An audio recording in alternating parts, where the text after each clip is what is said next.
আসসালামু আলাইকুম। এখন দেখবেন সংবাদ শিরোনাম। হাসপাতালের কেবিনে খালেদা জিয়ার চিকিৎসা চলছে নিবিড় তত্ত্বাবধানে। করা হবে আরও কিছু পরীক্ষা নিরীক্ষা, দোয়া চেয়েছেন দেশবাসীর কাছে। একই দিনে সংসদ ও গণভোটের প্রস্তুতি। তফসিলের পর ইসির বাজেট সংশোধন করবে অর্থ মন্ত্রণালয়। এ পর্যন্ত ২১,০০০-এর বেশি প্রবাসী ভোটারের নিবন্ধন।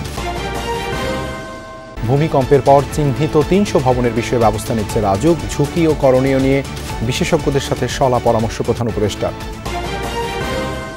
ক্ষমতায় গেলে গণমাধ্যম সংস্কারে গুরুত্ব দেবে বিএনপি। অপতথ্য মুক্ত সাংবাদিকতা চায় এনসিপি। জনস্বার্থ ও পেশাদারিত্ব বজায় রাখতে দলগুলোর সদিচ্ছার প্রত্যাশা।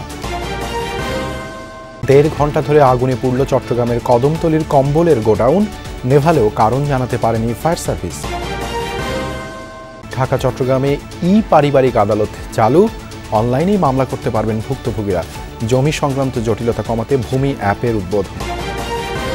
আইসিইউ রোগীর ৪১ ভাগের শরীরে কাজ করছে না অ্যান্টিবায়োটিক। আইডিসিআর-এর রিপোর্ট, ভয়াবহ স্বাস্থ্য বিপর্যয়ের শঙ্কা। এতক্ষণ শুনছিলেন সংবাদ শিরোনাম, এখন দেখবেন বিস্তারিত। কেবিনে মেডিকেল বোর্ডের নিবিড় তত্ত্বাবধানে বিএনপি চেয়ারপারসন বেগম খালেদা জিয়ার চিকিৎসা চলছে জানিয়েছেন তার ব্যক্তিগত চিকিৎসক ও দলটির স্থায়ী কমিটির সদস্য অধ্যাপক ডাক্তার এজেডএম জাহিদ হোসেন। এর আগে নিজের সুস্থতা কামনায় দেশবাসীর কাছে দোয়া চেয়েছেন খালেদা জিয়া।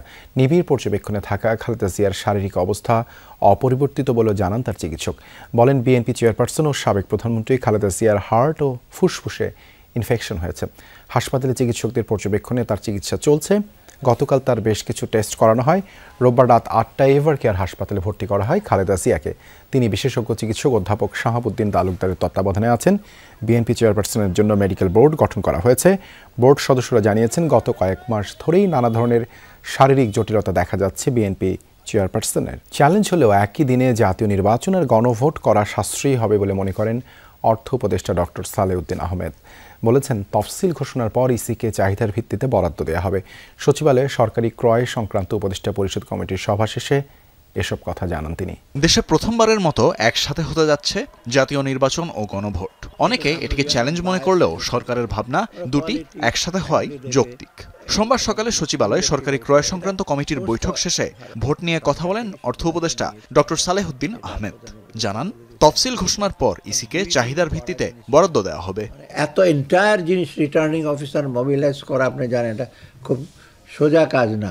ইভেন কিছু কিছু ব্যাংকের অফিসার, জুনিয়র অফিসার, তারাও তো ডিউটিতে যাবে, স্কুলের টিচাররা যাবে। আপনি ২ দিন নিয়ে আসবেন, তাদেরকে ইসে করবেন, এগুলো তো ডিফিকাল্ট। অর্থাৎ একদিনে করাটা, পৃথিবীর অনেক দেশেই তো এরকম হয়তো। লজিস্টিক্যালি আমার মনে হয় একবারে করা বেটার এবং এটাকে সুষ্ঠুভাবে করা যেতে পারে। আসন্ন সংসদ নির্বাচনে ভোট দিতে পোস্টাল ভোট বিডি অ্যাপে ৬ দিনে ২১,০০০-এর বেশি প্রবাসী নিবন্ধন করেছেন। এর মধ্যে সবচেয়ে বেশি নিবন্ধন করেছেন দক্ষিণ কোরিয়ার প্রবাসীরা। জেলা হিসেবে ঢাকা ও আসন হিসেবে এগিয়ে রয়েছেন চাঁপাইনবাবগঞ্জ ৩-এর প্রবাসী বাংলাদেশিরা। দুপুরে আগারগাঁও নির্বাচন ভবনে প্রবাসী সহ ৪ শ্রেণীর ভোটারদের পোস্টাল ব্যালট ব্যবস্থাপনা নিয়ে ডাক বিভাগের সঙ্গে বৈঠক শেষে পোস্টাল ভোট বিডি অ্যাপের সবশেষ তথ্য তুলে ধরা হয়। এ সময় প্রধান নির্বাচন কমিশনার সহ অন্য কমিশনাররাও উপস্থিত ছিলেন। বর্তমানে পূর্ব এশিয়া, দক্ষিণ আমেরিকা ও আফ্রিকার দেশগুলোয় ১৯ নভেম্বর থেকে নিবন্ধন চলছে, আর রোববার মধ্যরাতে উত্তর আমেরিকা ও ওশেনিয়া অঞ্চলের নিবন্ধন শুরু হয়েছে। সব মিলিয়ে এসব অঞ্চলের ৬৮টি দেশে প্রবাসী বাংলাদেশি ভোটারদের নিবন্ধন অ্যাপে চলমান রয়েছে। এখনও পর্যন্ত দক্ষিণ কোরিয়ার প্রায় ৮,০০০, জাপানে প্রায় ৫,০০০ এবং দক্ষিণ আফ্রিকায় ২,৫০০ প্রবাসী নিবন্ধন করেছেন। ঢাকায় সাম্প্রতিক ভূমিকম্পের ঘটনায় আতঙ্ক নয়, সচেতনতা বাড়ানোর পরামর্শ দিয়েছেন দেশের শীর্ষ ভূমিকম্প বিশেষজ্ঞরা। সোমবার প্রধান উপদেষ্টা ডক্টর মোহাম্মদ ইউনূসের সভাপতিত্বে অনুষ্ঠিত জরুরি বৈঠকে তারা এই মত দেন। বিশেষজ্ঞরা বলেন, ৪৮ ঘণ্টা, ১০ দিন বা ১ মাসের মধ্যে বড় ভূমিকম্প হবে, এ ধরনের গুজব ছড়ানো হচ্ছে যা সম্পূর্ণ ভিত্তিহীন। ভূমিকম্পের সুনির্দিষ্ট সময় কেউ বলতে পারে না। বৈঠকে প্রধান উপদেষ্টা বলেন, সরকার অবৈজ্ঞানিক পদক্ষেপ নিতে চায় না, এজন্য স্বল্পতম সময়ের মধ্যে বিশেষজ্ঞদের লিখিত পরামর্শ চেয়েছেন তিনি। একই সঙ্গে টাস্কফোর্স ও বিশেষজ্ঞ কমিটি গঠনের কাজ চলছে বলেও জানান। বিশেষজ্ঞরা বলেন, বাংলাদেশ বড় ভূমিকম্প প্রবণ এলাকা নয়, তবে পর্যাপ্ত প্রস্তুতি জরুরি। এছাড়া গুজব রোধে তথ্যের যথাযথ প্রচার এবং বিদেশে থাকা বাংলাদেশি বিশেষজ্ঞদের সাথে সমন্বয় বাড়ানোরও পরামর্শ দেন তারা। বৈঠকে মন্ত্রণালয়ের উপদেষ্টা, বুয়েট, ঢাকা বিশ্ববিদ্যালয় সহ বিভিন্ন প্রতিষ্ঠানের বিশেষজ্ঞরা অংশ নেন। সংবাদ মাধ্যমকে লেজুর বৃত্তির সুযোগ না দিতে রাজনীতিবিদদের প্রতি আহ্বান জানালেন সম্প্রচার মাধ্যমের নীতি নির্ধারকরা।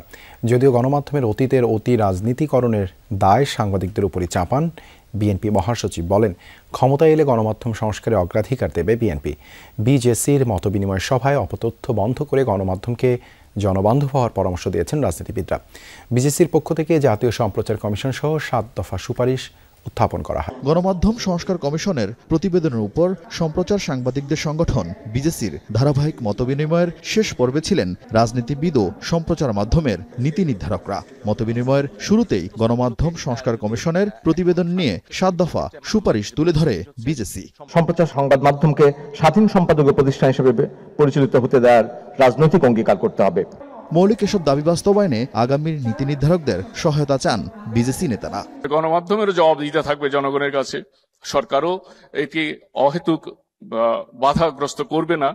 যদিও দাবির সাথে খুব বেশি দ্বিমত ছিল না রাজনীতিবিদদেরও, তবে তারা সম্প্রচার মাধ্যমকে আরো বেশি জনস্বার্থ সংশ্লিষ্ট হওয়ার তাগিদ দেন। রাজনৈতিক দলগুলো তো আপনার কাউকে পকেটের মধ্যে নিতে চায় না, কিন্তু আপনারা যদি পকেটে ঢুকে যান তখন কিন্তু দ্যাট বিকামস এ প্রবলেম। আমরা দেখেছি গত 15 বছর নিজেরাই উদ্যোগী হয়ে আপনারা ফ্যাসিজমকে সমর্থন করেছেন। এটা আমাদের দেখা, এই দেশের মানুষের দেখা। তো সেই জায়গাগুলোতে আপনাদেরও কমিটমেন্টের প্রয়োজন আছে যে আপনারা ওই জায়গাগুলো থেকে নিজেরা বাইরে থাকবেন।